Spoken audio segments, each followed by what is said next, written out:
अन्याय,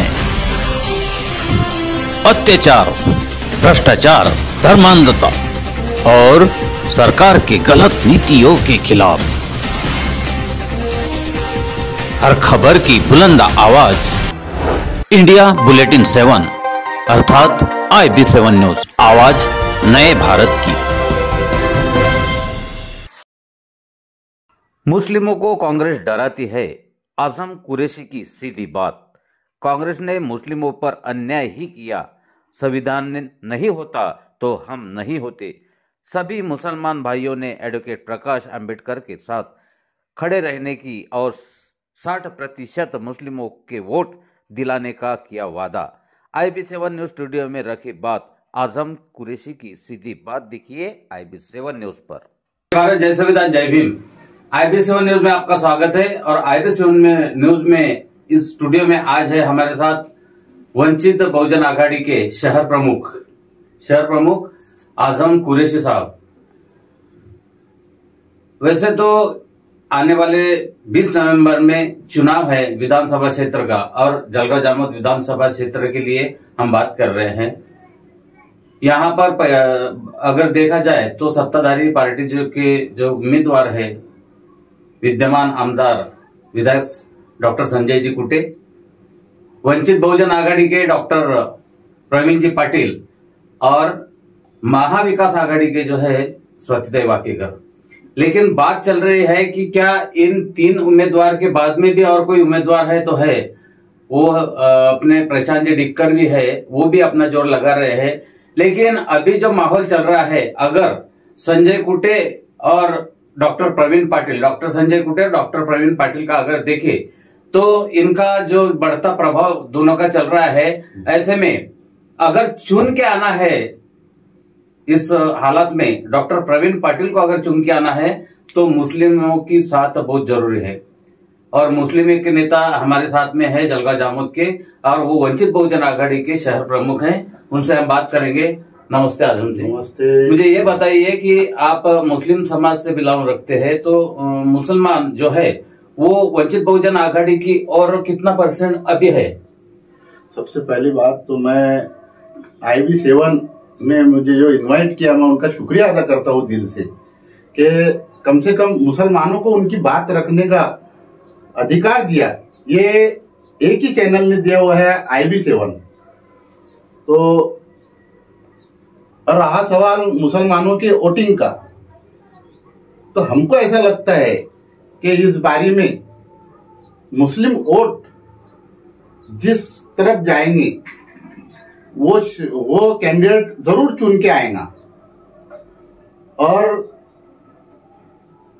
हमारे मुस्लिम में अभी जो डिवाइडेशन हुआ है, तो कम से कम 40% मुस्लिमों का रुझान जो है वो वंचित बहुजन आघाड़ी के तरफ झुका हुआ है। अब हमारी कोशिश ये रहेगी आए मुस्लिम नेता बोल के कि हमने 40% नहीं, पूरे 100% मुस्लिम वंचित बहुजन आघाड़ी डॉक्टर प्रवीण पाटिल को जाने होना।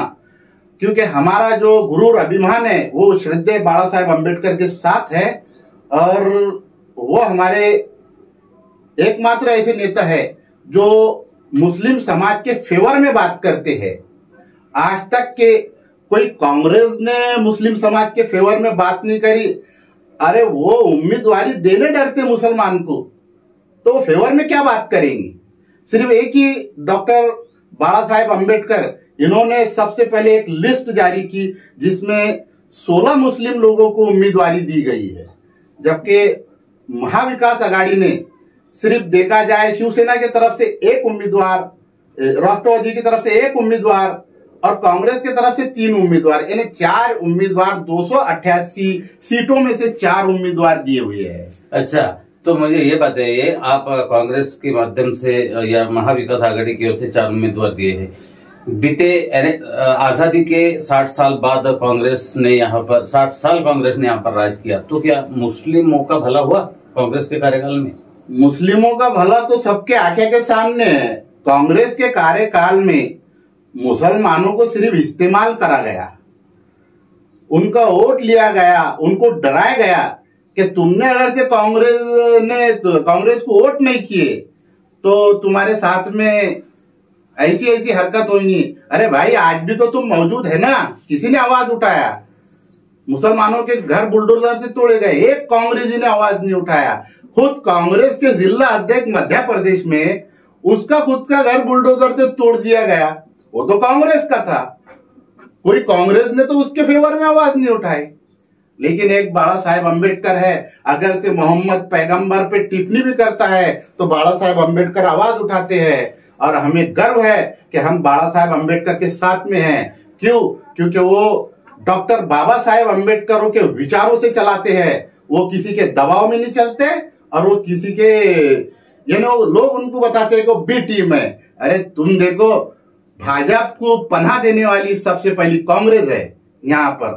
जी, तो मुझे और भी एक कहना है कि देखिए, यहाँ पर रेस में भाजपा मतलब युति के उम्मीदवार और स्पेशली वंचित की अकेली टीम के उम्मीदवार डॉक्टर प्रशांत पाटिल और डॉक्टर संजय कुटे, ये दोनों की जो है अभी चल रही है क्या दोनों की जो ताकत है वो समान चल रही है।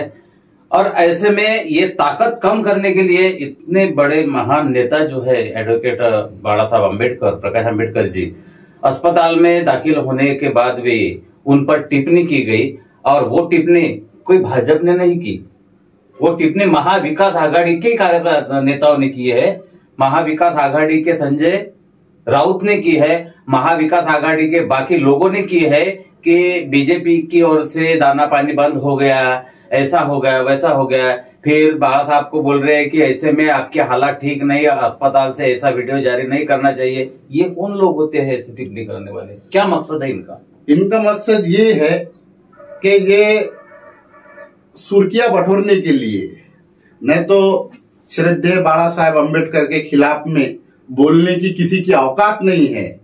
ये जो बोलते हैं, जो टिप्पणी करते हैं, ऐसा समझ लेना कि इनको श्रद्धेय बाला साहेब अम्बेडकर जिस विचारों को लेकर निकले हैं, इनको विचारों की नफरत है। जो भी बाला साहेब अम्बेडकर के खिलाफ में बोलता है तो वो समझ जाना कि उनको मनुवादी विचार है, उनके संविधानिक विचार नहीं है।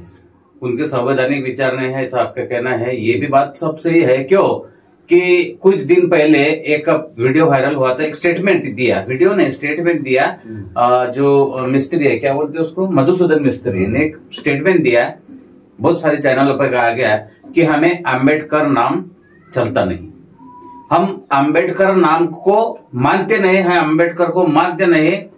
और बाद में उन्होंने कहा कि हम प्रकाश अम्बेडकर को मानते नहीं, लेकिन हम अम्बेडकर को मानते नहीं, हमारी विचारधारा ये नेहरू और गांधी की विचारधारा है, इसलिए हमें अम्बेडकर पसंद नहीं।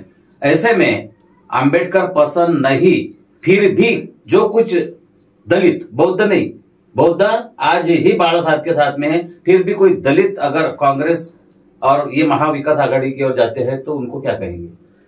उनको ये बोलेंगे कि वो जो है, अगर से वो संविधान के हिसाब से अगर से गर्व करते हैं, उनको जो सम्मान मिल रहा है ये संविधान के हिसाब से है। और ये संविधान लिखा है B.R. अम्बेडकर, डॉक्टर बाबा साहेब अम्बेडकर ने। और डॉक्टर बाबा साहेब अम्बेडकर के वो विचार थे कि दलित को इज्जत मिलने होना। अगर से ये इस बात को एक्सेप्ट नहीं करते हैं तो समझ लीजिए ये भटक के चल रहे हैं, इनकी लाइन जो है वो पटरी से उतर के चल रही है। मतलब भविष्य इनका ठीक, इनके भविष्य में इनको फिर से वो पुराने दिन याद आएंगे जो जिस लिए बचपन से लेकर बड़े हुए तक के डॉक्टर बाबा साहेब अम्बेडकर ने जो जद्दोजहद करी। मैं मुसलमान हूं, मैं एक बात की गवाही देता कि मुसलमानों ने अगर से हिंदुस्तान में हम जो सांस ले रहे, हम जो जी रहे, इज्जत से जी रहे, हमको जो इज्जत से जीने का जो औदा मिला तो यकीनन ये संविधान से मिला। अगर से कोई मनुवादी विचार का आदमी संविधान लिखता तो आज मैं और तुम गुलाम होते। यस, अगर समझो बाबा साहब ना होते, संविधान ना होता तो हम लोग असल में गुलाम होते। मुसलमान और जो बुद्धिस्ट है इनके लिए ये देश सुरक्षित नहीं था, ना है। आज भी इन दोनों प्रवर्ग पर बहुत ज्यादा हल्ले हो रहे हैं, इन पर बहुत सारे यानी इनके अधिकार छीने जा रहे हैं। ऐसे में हम आज भी देखा जाए तो ये मतदार संघ में कल माननीय सुजाता अंबेडकर का दौरा हुआ, प्रचार दौरा, तो उस प्रचार दौरे से एकंदरित क्या वातावरण बन गया? सुजात दादा के आने से ऐसा लगा हमारे को कि हमारे जिस्म में जान भर दिया किसी ने, क्योंकि बाला साहेब अम्बेडकर जो है, श्रद्धेय एडवोकेट बाला साहेब अम्बेडकर, ये भी तो थोड़ा सा लेकर चलते, लेकिन सुजात दादा अम्बेडकर जैसे युवा नेता की हमको जरूरत थी, और यकीनन हमको वो अम्बेडकर फैमिली से मिली है। हम सलाम करते हैं कि जो मनीवादियों के विचार को पस्त करने वाले हैं, वो विचार है श्रद्धेय बाला साहेब अम्बेडकर के और सुजात दादा अम्बेडकर के। हम दिल से उनके साथ में हैं, हम कभी उनका साथ नहीं छोड़ेंगे। ये है अम्बेडकरी जो घराना है, अम्बेडकरी घराने पर ये मुस्लिम समुदाय की भी इतनी बड़ी श्रद्धा, तो दलितों ने भी इस पर ख्याल देना चाहिए। अगर बचाना है आपको ओबीसी का आरक्षण, रखना है एससी एसटी के अधिकार सुरक्षित, रखना है अल्पसंख्यकों का जो अधिकार है वो भी सुरक्षित, ये इसके लिए आपको देना पड़ेगा साथ श्रद्धेय बाला साहब अम्बेडकर। ये यहाँ पर यकीनन वास्तव है। और आने वाले जो विधानसभा क्षेत्र है, विधानसभा सभी क्षेत्र, सिर्फ जलगांव जामोद ही नहीं, लेकिन विधानसभा क्षेत्र में बाला साहब अम्बेडकर के पीछे खड़ा रहने का मुस्लिम समुदाय का निर्धार है, ऐसा भी आजम कुरैशी साहब कहते हैं। और जो अपने मतदार संघ में जो है, इसके आगे और यानी क्या क्या हो सकता है खुलपिटी, और किस तरह अपना जो वंचित बहुजन आघाड़ी का जो उम्मीदवार है डॉक्टर प्रवीण पाटिल, ये किस तरह इन्होंने और ज्यादा अपना काम शुरू करना चाहिए, क्या लगता है? अभी तो वंचित बहुजन आघाड़ी का और डॉक्टर प्रवीण दादा पाटिल का बहुत जोरों से काम शुरू है, और हम ऐसी मेहनत में लगे हुए हैं कि सभी धर्मों को जो लेके चलने वाले हैं, सभी समाज को लेके चलने वाले हैं, और सभी जातियों को लेके चलने वाले हैं। जो विचार है बाला साहेब अम्बेडकर के, जो एक ही शख्स है पूरे महाराष्ट्र के अंदर, उन्होंने हर समाज को एक टिकट दिया है, तो इसकी ये इन लोगों ने कदर करने होना। और वो दिन दूर नहीं, हम वंचित बहुजन आघाड़ी का मुख्यमंत्री चाहते हैं, वो हमारे लिए दूर नहीं, लेकिन इसके लिए हमको और सभी धर्मों के लोगों को एक जगह आकर एकजुट होकर वंचित बहुजन आघाड़ी को सिक्का देके, उनको चुन के लाके अपना धर्म बनाना है।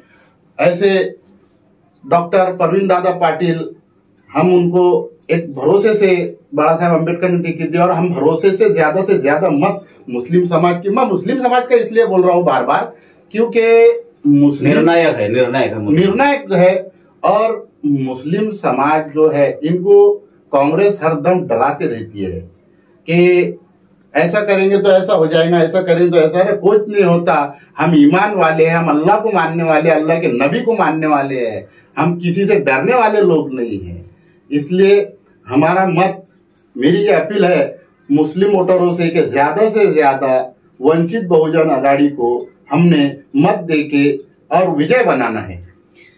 मुस्लिम समाज ने ज्यादा से ज्यादा वंचित बहुजन आघाड़ी को वोट देकर विजयी बनाना है। मुस्लिम समाज के साथ साथ जो कुछ आरक्षण के लिए अभी जो आंदोलन जो छिड़ा गया, ऐसा मराठा समाज भी है। मराठा समाज ने भी इसका बहुत विचार सोच समझकर ये चुनाव को आगे बढ़ाना है। ये चुनाव में अब सोच समझकर सूझबूझ कर इसमें भाग लेना है, ताकि अपना पसंदीदा उम्मीदवार आप चुन सके। आप हमारे स्टूडियो में आए और आपने अपनी बात रखी, आपका बहुत बहुत शुक्रिया। जय हिंद।